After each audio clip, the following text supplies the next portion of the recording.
نظام الطيبات هو نظام غذائي صحي يناسب الكثيرين، وقد تم تسجيل الكثير من شهادات أشخاص استفادوا من هذا النظام. فما هي حكاية نظام الطيبات؟ ومن وراءه؟ وكيف انتشر؟ وما هي ردود الأفعال وتقبل الجمهور له؟ ما هي فوائده؟ وكيف نستفيد منه؟ لمعرفة كل التفاصيل تابع معي للنهاية. في السنوات الأخيرة ظهر اسم أثار اهتماماً كبيراً على مواقع التواصل، وهو الدكتور ضياء العوضي رحمه الله، وفكرة نظام الطيبات.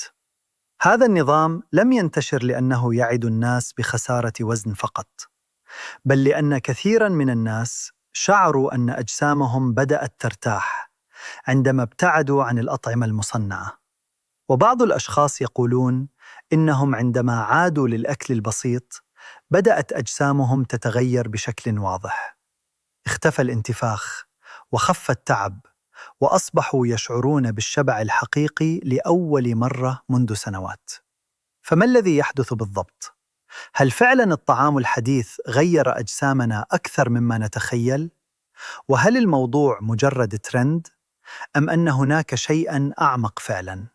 قبل أن نبدأ، هذا الفيديو ليس لوصف علاج طبي، بل محاولة لفهم فكرة غذائية انتشرت بقوة، ولماذا شعر بعض الناس بالتحسن معها، وما هي فوائدها، وما هي أضرارها.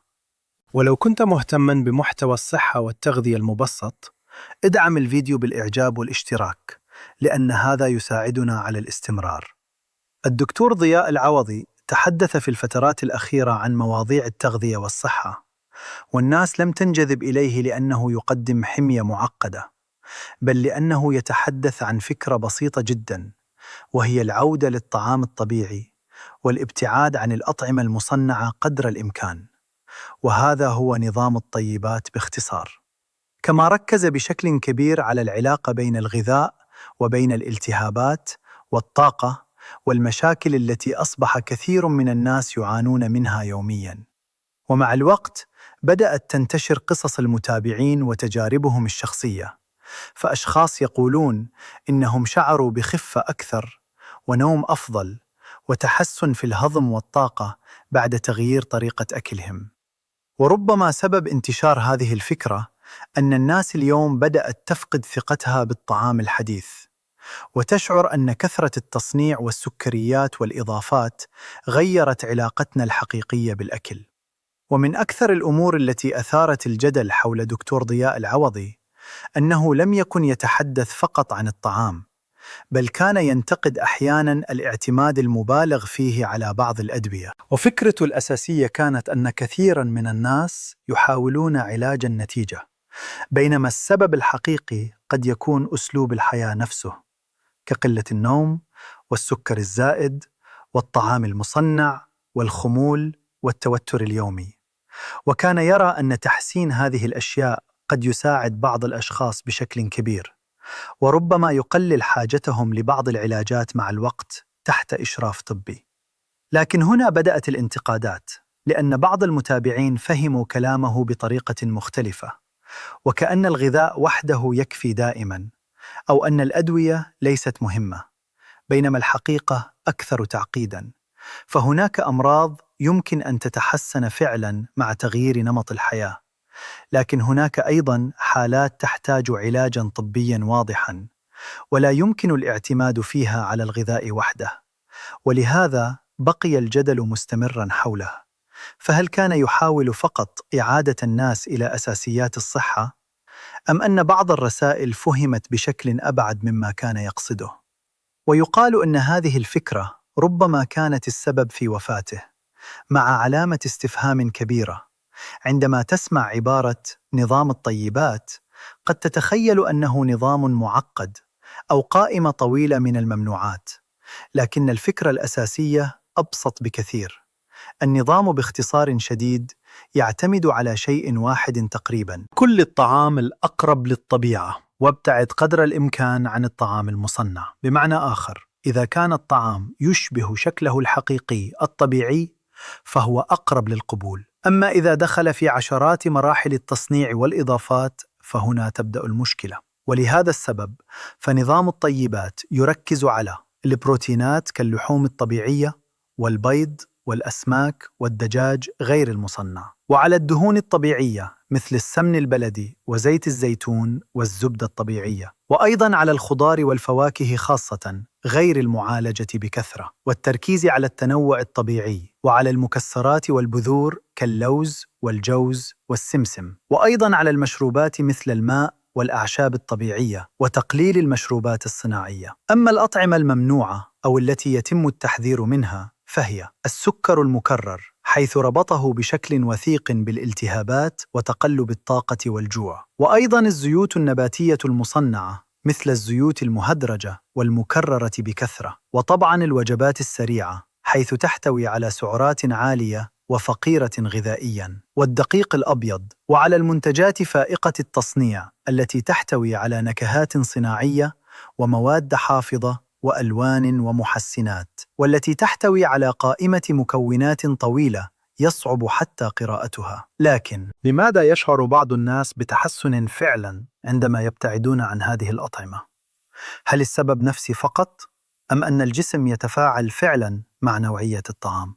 واحدة من أكثر النقاط التي يتحدث عنها الناس بعد تغيير نظامهم الغذائي هي الانتفاخ. فكثير من الأشخاص يقولون: كنت أستيقظ متعباً، بطني منتفخة، أشعر بثقل طوال اليوم، ثم عندما قللت الأطعمة المصنعة بدأت أشعر بخفة غريبة.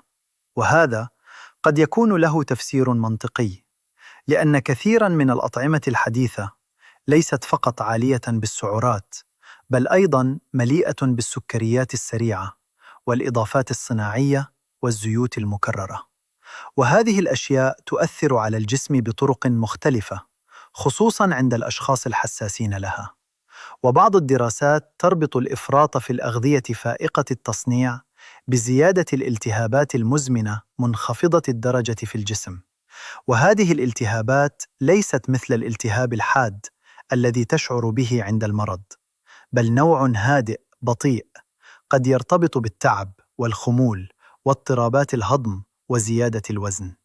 ولهذا عندما يعود الشخص لطعام أبسط يشعر أن جسمه أصبح أهدأ، ليس لأن الطعام سحري، بل لأن الجسم لم يعد يتعامل يومياً مع هذا الكم من التصنيع. ومن الأمور المثيرة أيضاً موضوع الشبع. فهل لاحظت أن بعض الوجبات تجعلك جائعاً بسرعة مهما أكلت منها؟ فقد تشرب مشروباً محلى وتأكل قطعة حلوى، وبعد ساعة تشعر بالجوع مرة أخرى، بينما أحياناً وجبة بسيطة فيها بيض أو بروتين أو دهون طبيعية تشعرك بالشبع لساعات. وهنا تظهر فكرة مهمة جداً، وهي أن بعض الأطعمة الحديثة مصممة لتكون مغرية جداً، ملمس وطعم وسكر ودهون ونكهات تجعل الدماغ يريد المزيد منها باستمرار. ولهذا يشعر كثير من الناس أنهم لا يستطيعون التوقف عن الأكل رغم أنهم شبعوا فعلاً. أما الطعام الطبيعي فغالباً شعور الشبع فيه أوضح وأكثر استقراراً. وهنا بدأ كثير من الناس يربطون بين الطعام الحديث وبين مشاكل العصر: التعب المزمن وزيادة الوزن وضعف التركيز واضطرابات النوم والرغبة المستمرة بالأكل. حتى أن بعض الأشخاص يقولون إنهم عندما توقفوا عن السكر لفترة شعروا أن أذواقهم تغيرت بالكامل، فأصبحت الأطعمة الطبيعية ألذ، والحلويات التجارية أصبحت مزعجة بشكل غريب.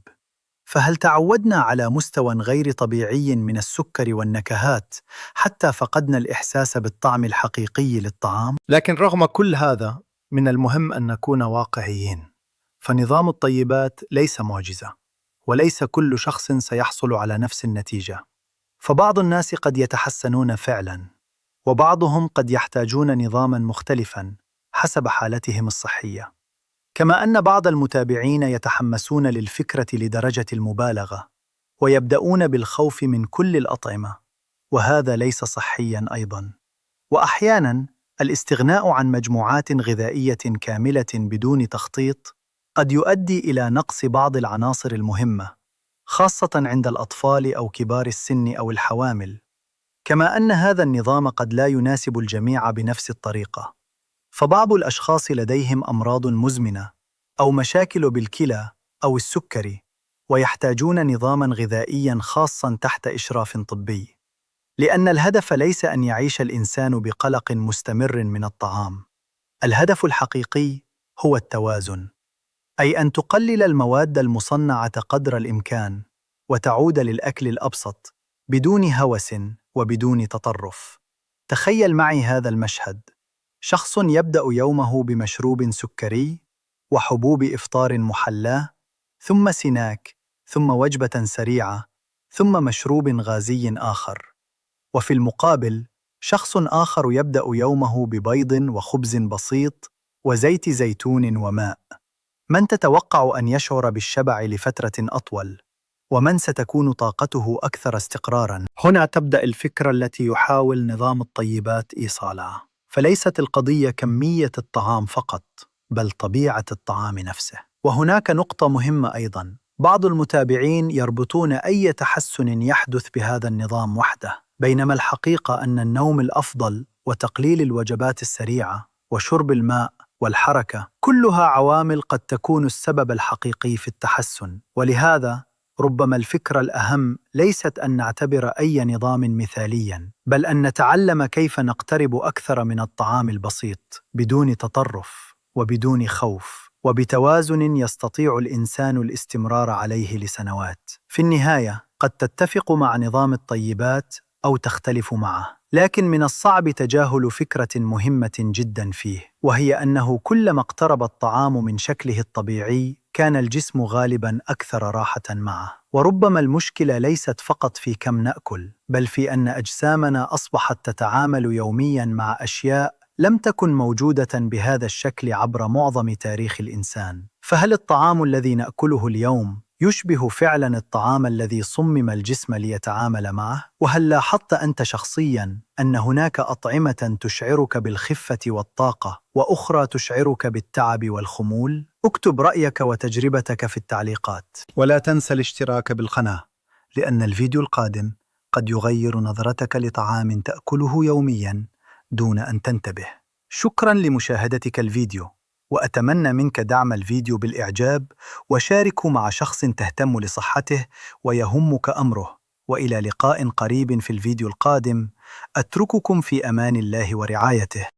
تنويه: هذا الفيديو لأغراض التوعية الصحية فقط، ولا يغني عن استشارة الطبيب المختص.